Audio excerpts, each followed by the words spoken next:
Well, I know when we come together and we think about it, we think about life. I know that we all know that it's possible that you'd have two different people that would look at the exact same circumstance in life and have totally different interpretations or perspectives about what happened. And it's not even two different people. I think that we know even in our own life. It's a matter of perspective. A person can go through one event and see it one way, and then a couple years later go through the exact same event and interpret it in a totally different way because we see it from a different perspective. And let me illustrate that in maybe in a humorous way from the movie that was out a couple years ago, Inside Out. Inside Out was a movie that tells the story of this young girl named Riley. And there's 5 different personalities, that are personality traits that are personified inside her head: joy, sadness, anger, fear, and disgust. And they all vie for control of her thoughts and her actions. And in this scene, Joy is trying to cheer up sadness. And she brings up memories of past events in Riley's life. And as you can see from this clip, the way that Joy remembers and thinks about these events are very different than the way that sadness remembers and thinks about them. I know, I'm sorry. Something's wrong with me. It's like I'm having a breakdown. You're not having a breakdown. It's stress. I keep making mistakes like that. I'm awful. No, you're not. And annoying. You know what? You can't focus on what's going wrong. There's always a way to turn things around, to find the fun. Yeah, find the fun. I don't know how to do that. Okay, well, try to think of something funny. Oh, remember the funny movie where the dog dies? Yeah, that's not... Oh, what about that time with Meg when Riley laughed so hard milk came out of her nose? Come on. Yeah, that hurt. It felt like fire. Oh, it was... Okay, don't think of that. Let's try something else. What are your favorite things to do? My favorite? Well, I like it when we're outside. That's good. Like, there's the beach and sunshine. Oh, like that time we buried Dad in the sand up to his neck? Oh, I was thinking more like rain. Rain is my favorite, too. We can stomp around in puddles, there's cool umbrellas, lightning storms. More like when the rain runs down our back and makes our shoes soggy. And we get all cold, shivery, and everything just starts feeling droopy. Oh, hey, easy. Why are you crying? It's just really the opposite of what we're going for here. Crying helps me slow down and obsess over the weight of life's problems.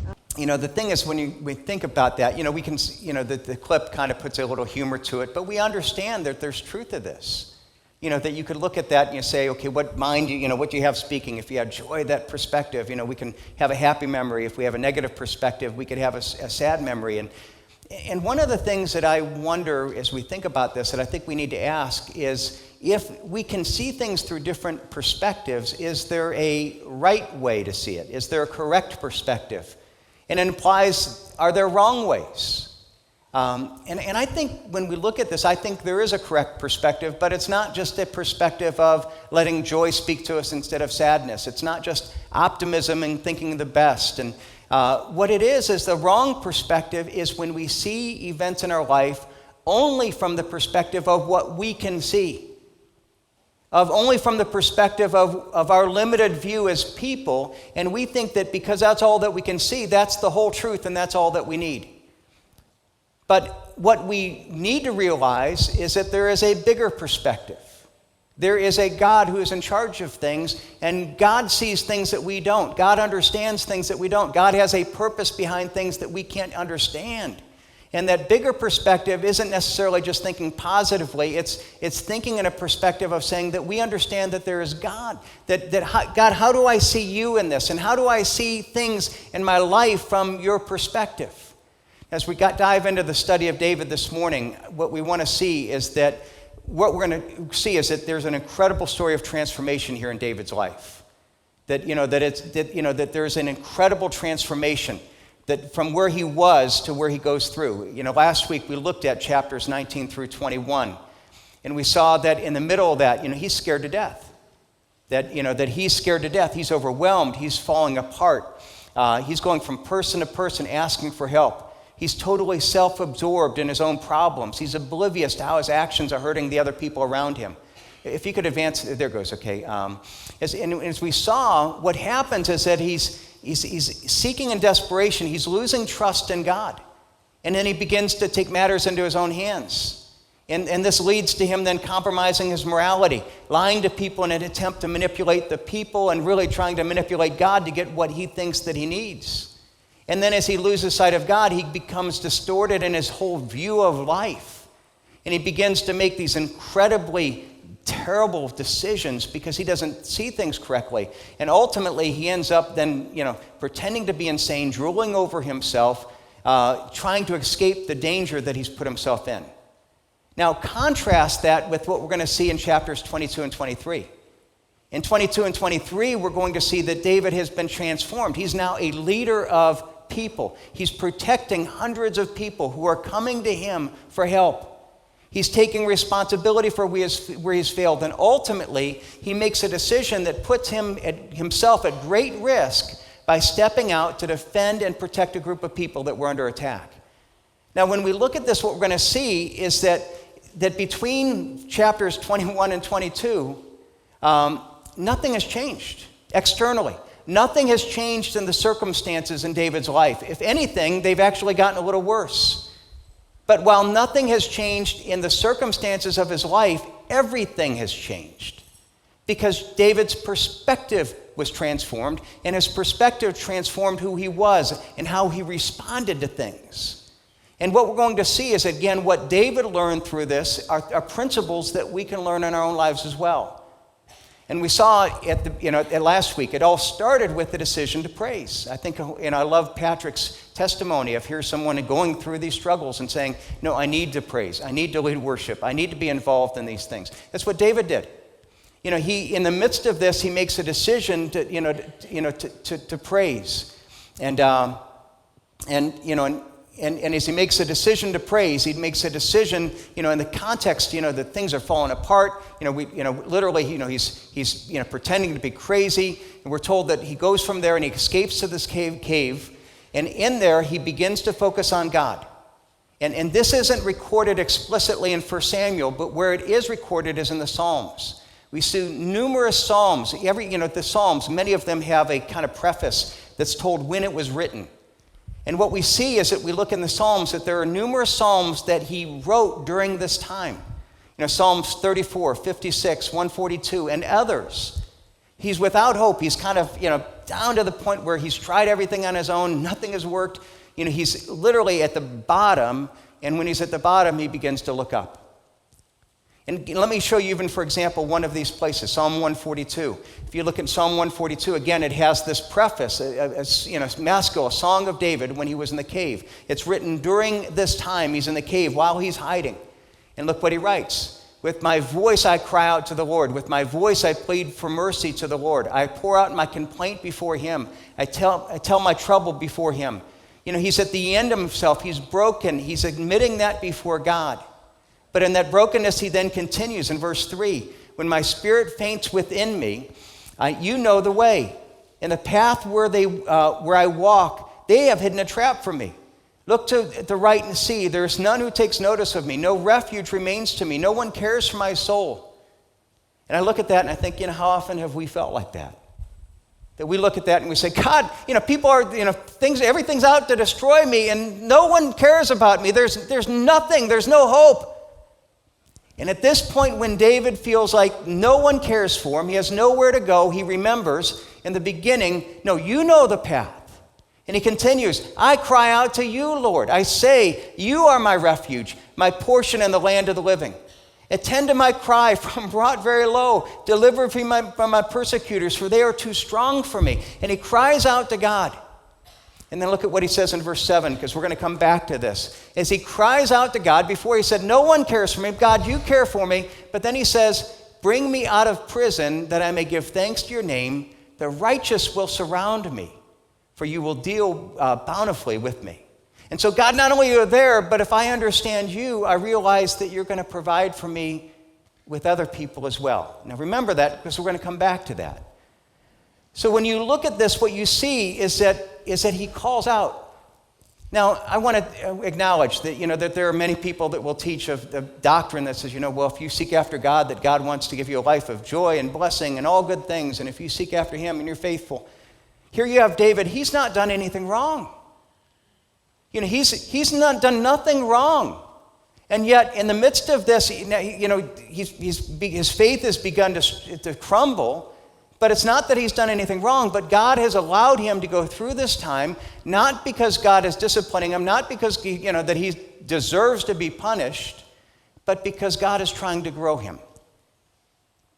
And when we look at this, what we've got to realize is that God does this with us. He will send us through difficult times, but it's part of the path what it means to be a follower of Christ, because God loves us so much that he will try to grow us and stretch us and challenge us even through times of trial.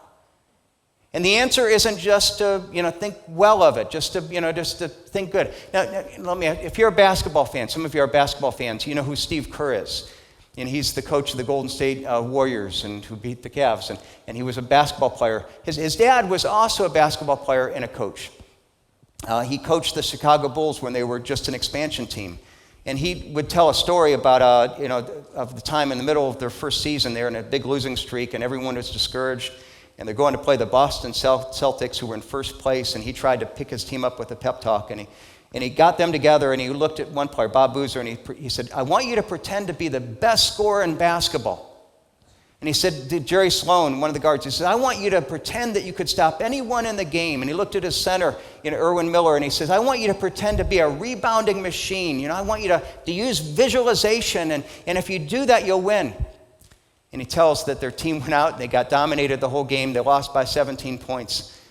And he came back in the locker room, and he was discouraged. He didn't know what to say. And as he walks in, their center, walked up to him, and he said, don't worry about that, coach. Just pretend that we won. And the thing is that it's not just a matter of pretending or feeling good about things. It's a matter of a right perspective, which is seeing God, that God is in charge of things, that is remembering that God is sovereign, and saying, God, help me to see not only you, but to see your perspective. And that is key, because the Bible teaches that transformation is the result of correct thinking. That if we are going to be transformed, it's not only here in David's life, it's taught throughout the Bible.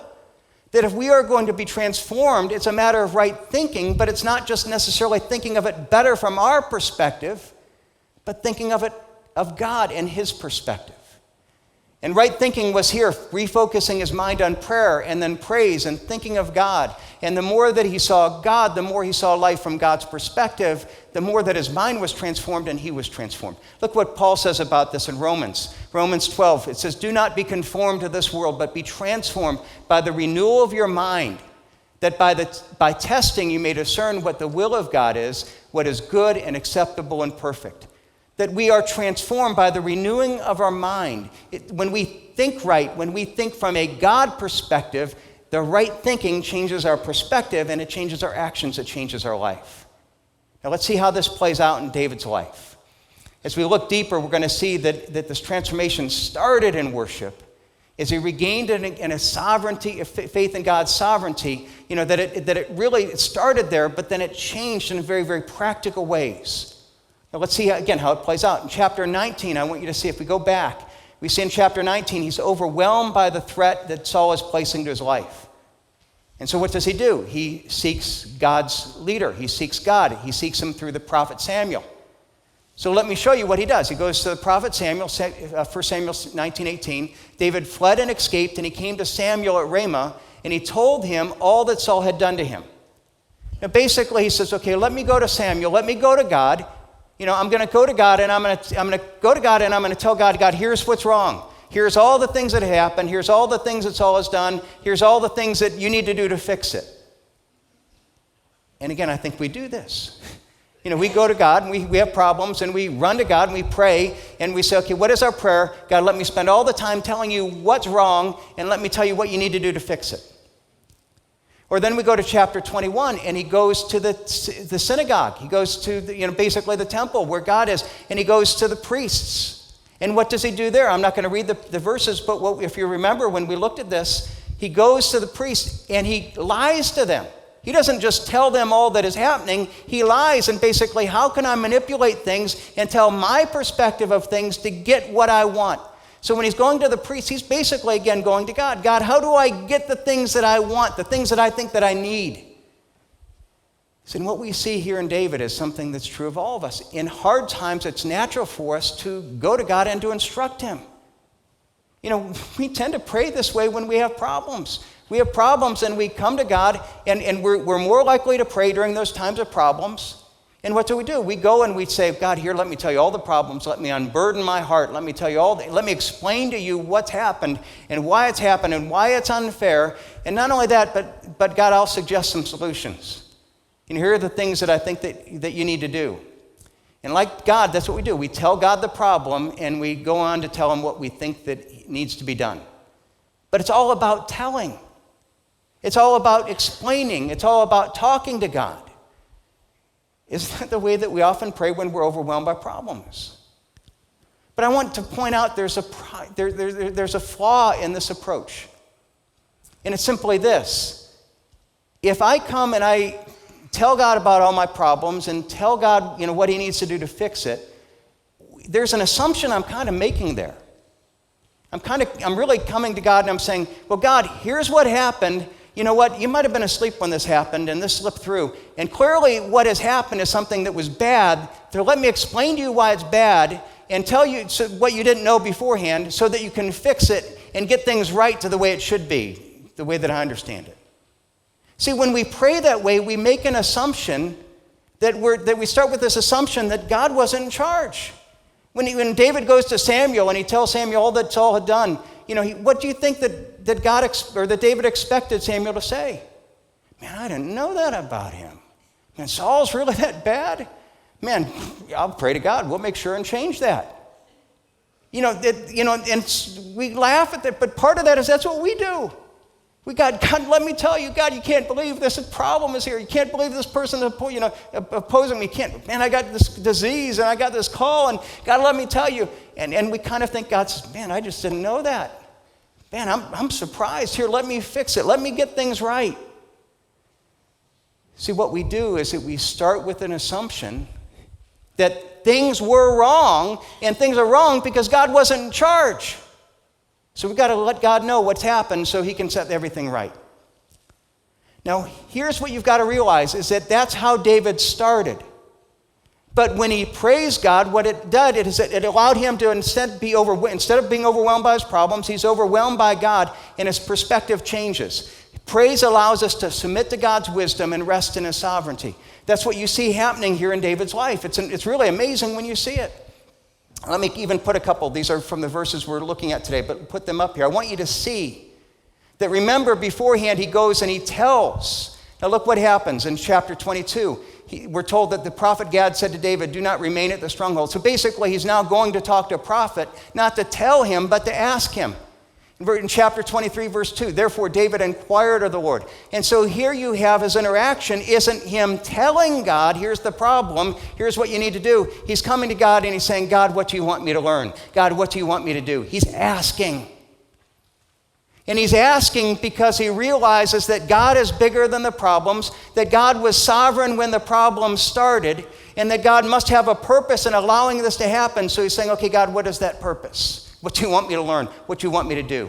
See, we need to ask for God's wisdom and strength as well as his deliverance. When you look at the study of the Psalms, we read Psalm 142 before. It's not that David ignores the problem or makes light of it. No, he pours out his heart. God, I'm broken. I don't understand. God, deliver me this. But he also not only tells God what the problem is and what needs to happen, but he also comes to God and he says, okay, God, I need your wisdom. I need your strength. I need to recognize that you were sovereign when I got into this situation.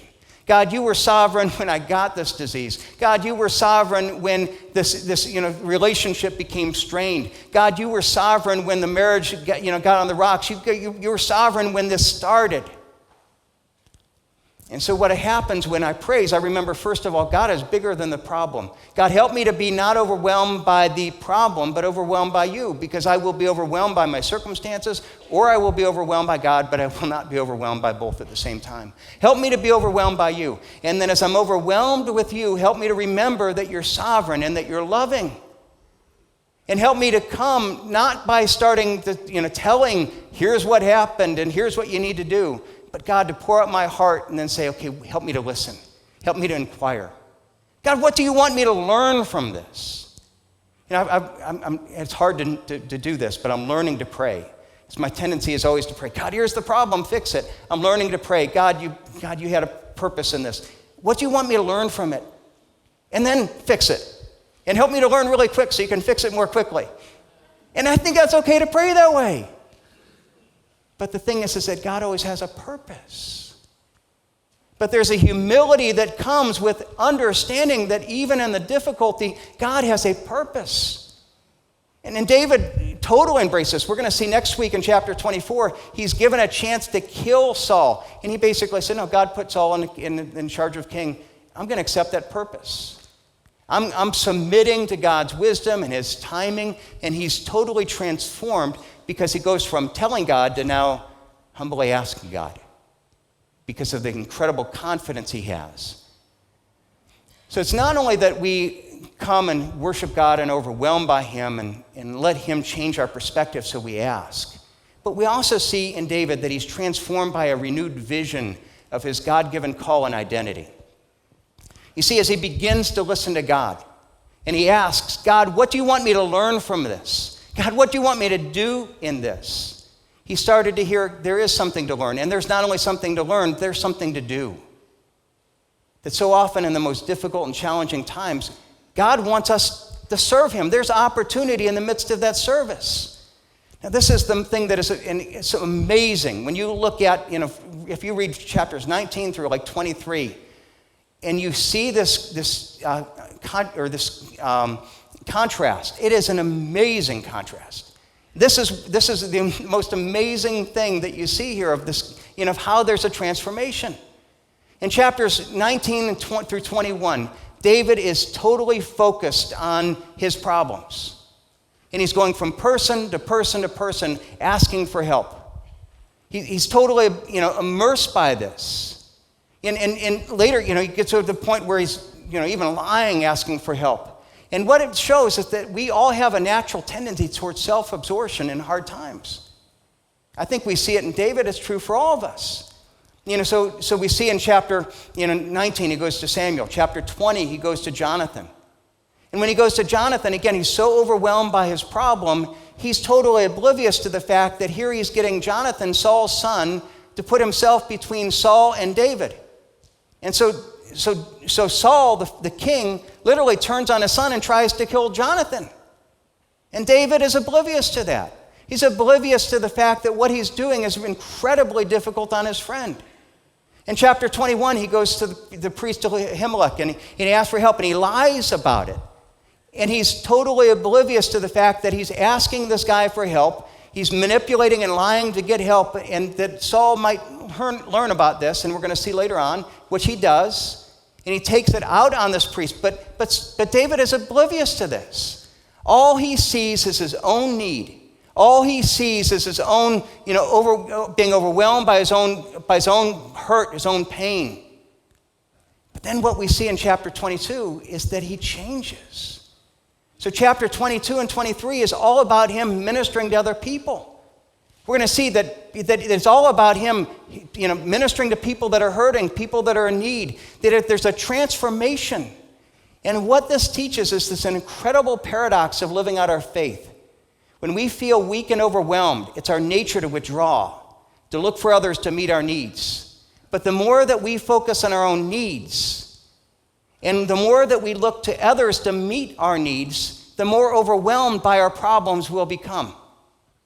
But on the other hand, if even in those times that you're overwhelmed, even in those times that you feel like you have nothing to offer, that you're going through incredible crisis, if you say, God, what do you want me to not only learn, but what do you want me to do? And you start to minister to other people, what God will do is he will take your giving of yourself and use it to not only minister to the other person, but to heal you. It's an amazing truth that is played out throughout Scripture, but incredibly here in David's life. See, what we see here is this idea that we find God's grace by giving God's grace. Now, again, we look at this and we're going to see nothing has changed in David's life. If anything, it's gotten worse. There's more that is against David now than there was in chapters 19, 20, 21. That we look at this, nothing has externally improved, but he's a vastly different man. And it's not because of the circumstances, but because of his perspective and then his response. In fact, we're going to see that you've got all these people coming to David, and it's easy to argue that most of them had smaller problems than David did. David's got the king trying to kill him. These people are in debt. They've got little problems. And you could look at it and you could say, David could say, why are you coming to me? Don't you realize I've got a big problem? You should be helping me. But David, when he focused on God, and he said, God, not only what you want me to learn, but what you want me to do, and when he focused on that, he's found that by giving God's grace, that's how God gave grace. Now let's see again how this plays out. Verses start in chapter 22. We see that when we look beyond our own needs to be able to meet other people's needs, that's how God does this. Look at verse 1 of chapter 22. David departed from there and escaped to the cave of Adullam. And when his brothers and all his father's house heard of it, they went down to him. And everyone who was in distress, everyone who was in debt, everyone who was bitter in soul gathered to him, and he became commander over them, and there were with him about 400 men. So here's at the lowest point of this life. He's in this cave, just been pretending to be insane, drooling over himself. He's in misery. He starts to be able to focus on God. He starts to write some of these psalms, and next thing you know, people start coming to him. First of all, his family. Well, his family's had needs the whole time, but he's been unaware of that. But they start coming to him, and we're told everyone who is in distress, in debt, everyone who's bitter in soul, everyone who's down, everyone who, that feels any threat, they come to him.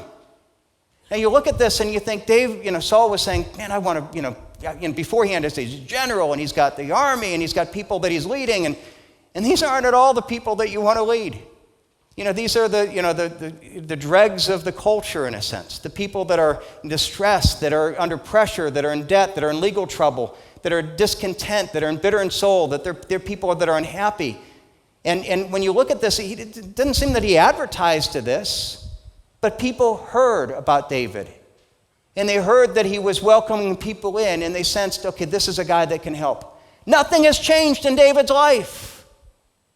But suddenly he's helping other people. He's welcoming other people. And you look there and you think about, okay, was this a help to David? I mean, if you're down and miserable, do you like to have 400 miserable people come and hang out with you? Somebody said it's kind of like, you got a worm and you got 400 worms that crawl in the dirt together, and you can imagine, okay, all these guys, what it smelled like. I mean, that was miserable in and of itself. But you have all these people get together, and they're not cheering up David. They're not helping him. But David embraces the call of being a leader and of helping them, and you see him become transformed. Not because his life got better, but because he understood God's call upon his life. He made a decision to be faithful where he's at. And he wasn't saying, okay, God, when you rescue me, when you put me back to the palace, when you make me the king, then I'll be the leader. No, he says, God, if you have me here in a cave and it's miserable and there's no answers, God, if that's where you're at and you want me to minister to these other miserable people, then help me to be faithful there. And God began to change him and grow him. And this is a lesson that we all need to learn. There are vital principles. It's something that we need to recognize. When we go through the crisis, man, it's so easy for us to go back into the cave and we don't want to hang out with people, let alone minister to people. Man, we feel worn out. We feel like we have nothing to gather. It's easy to just not come to Sunday school and not go to our small group, or definitely not get in a ministry, and that's natural for us to do.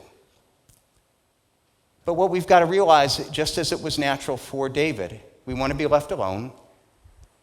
The more he withdrew, the more depressed he became. But the more that he said, God, help me to hear you, what do you want me to learn, what do you want me to do? And then he stepped out doing what God wanted him to do. That was the means by which he was healed. And he becomes faithful in leading these hundreds of men. So he starts by looking beyond our own needs and looking to see and meet other people's needs. But then it goes beyond that. You see that he also then took ownership of his sin. And we need to take ownership and responsibility for our own sin. Look at this. At the end of in the last half of the chapter 21, we looked at again some of this week. Last week, he went to this priest, Ahimelech, for help. And he lied to him. He told him, I'm lying, traveling alone, and Saul sent me on this thing. And we're told that there was a servant of Saul that was there and oversaw this. And the servant then goes to Saul and reports, oh, this guy, priest Ahimelech, is helping you out. So then we see if in the most of chapter 22, the first half of 22, this guy goes and tells Saul. Saul calls this priest and all the priests that were there with them and says, why did you help David? He's my enemy. And the priest said, we thought that David was your servant. We didn't know anything about it. But he kills the whole group of priests. David kills them all. One guy escapes, the son of this guy Ahimelech, and look at verse 22. He goes to David, and then and Abiathar told David that Saul had killed the priests of the Lord. This is 21 of chapter 22. And David said to Abiathar, I knew on that day when Doeg the Edomite was there that he would surely tell Saul, and I have occasioned the death of all the persons of your father's house. Stay with me, do not be afraid, for he who seeks my life seeks your life. With me, you'll be in safekeeping. Now, I want you to see a couple things. Right off the bat, it would be so natural for him to say, how could Saul do that? He killed the priest. Was Saul wrong? Yes. You know what David does? I was wrong. He says, I was wrong. He looks at it and said, I'm the guy that went and lied. I'm the guy that did that. I should have seen this. My actions were wrong and contributed to this. He doesn't blame Saul. He takes full responsibility of himself. He's not justifying Saul's behavior, but the fact is, when it comes to sin, all that God can do is can convict me of what I have done. He doesn't convict me for what you've done. And so, we look in relationships, we look at, so often we can say, well, this person did this, and this person, and they contributed here, and here's the, fight in our marriage, and well, they do that, well, I know I do some things, but let's talk about them. And you know what David does? He says, let's just talk about me. Now, you know why this is significant? It's because when you look at this, he takes responsibility for his failure. He confesses his guilt. Yes, this I am guilty of. I'm not going to talk about Saul and what he did to me or what he did here. I am guilty of this. I take full responsibility. I take responsibility now. I'm going to protect you because of what I did. And here's why it's important. We've got to recognize that if my relationship with God is broken, it will hurt my relationship with other people. What happened is that David was able to take responsibility for himself. I am responsible for my sin. I want to make sure that I am right with God. And because he was right with God, he was then right to be able to fix other relationships. He was able to serve others. He was able to lead others because he made sure that he was right with God. And so likewise, as we seek God, as we seek him, as we see a right perspective, it's a right perspective even where we have sinned, where we have contributed to the problems that we may be in. And it might only be 5 or 10%, but you know what? We've got to take full ownership of that and not say, I was guilty, but I was guilty, and I take responsibility. And God, help me to see myself and even my sin and my failure from your perspective, take full responsibility, because only then can you really lift me up and restore me and use me to lead other people.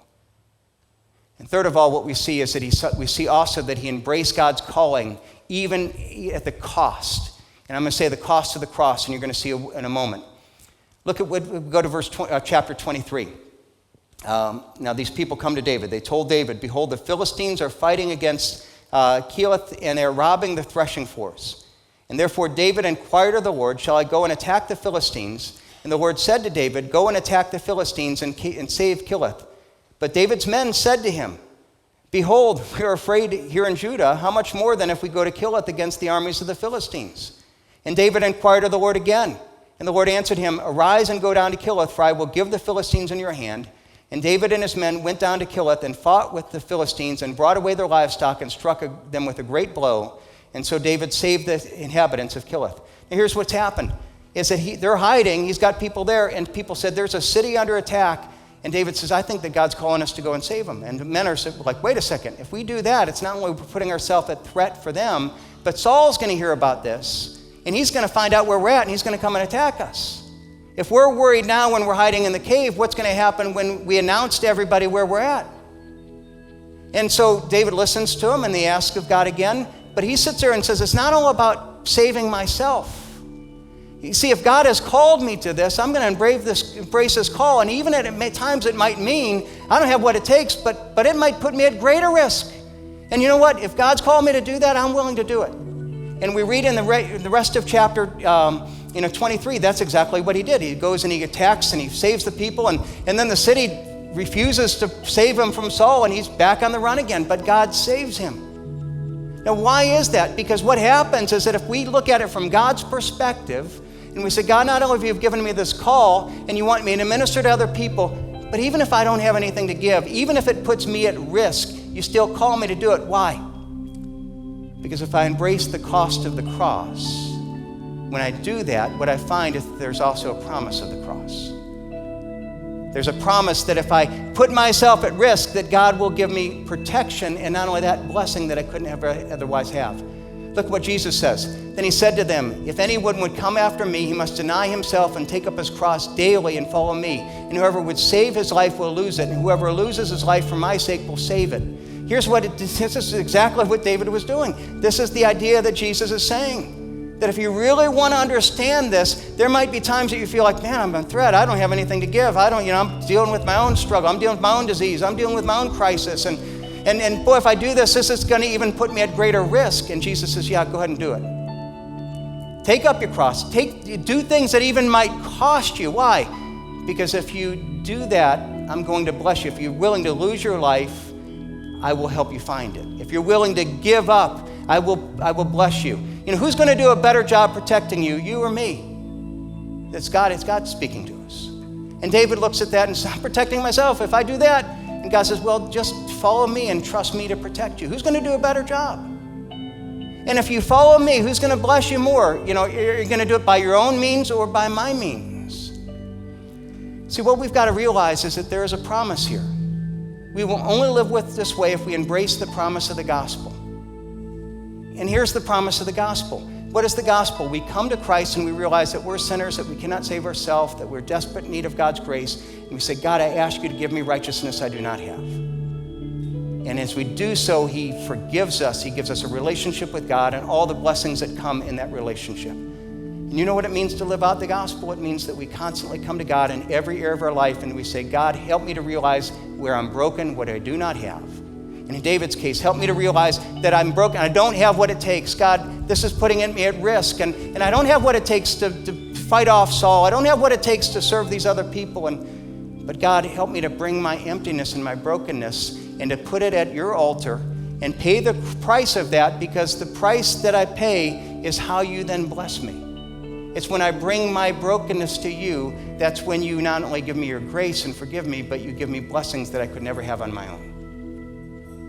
See, it's living the gospel, the promise of the gospel, that the more that we surrender to Christ, the more of his blessings we discover. And we can understand that in ways that David never could. My friends, I hope that as you look at this, I mean, it is such a fun, incredible passage.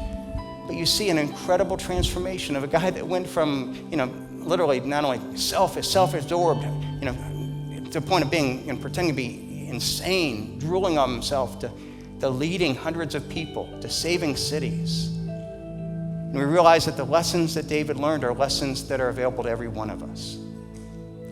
That we will all go through those periods that we are overwhelmed, where it is bigger than we can imagine. We don't know what to do. And it's our natural tendency to become self-absorbed, to become absorbed in the perspective of only what we can see. But God calls us to him in worship. And in worship to see that he's bigger than the problems, and to come not only to tell him the problems, but to ask. And as we ask, to not only ask, God, what do you want me to learn? What do you want me to do? How do you want me to serve? And God, help me to serve even when I have nothing, even out of my emptiness and brokenness, because you could use my emptiness and brokenness to minister to people in ways I never could have dreamed. And it will not only minister to them, it will minister to me. That's the gospel. That's the power of applying the gospel to every area of our life. And I hope and pray that we can embrace it, we can learn it, we can live it. Thanks for watching. If you have any questions about what we talked about, Jesus Christ or church, feel free to reach out to us on Facebook, Instagram, or by email. The links are in the description.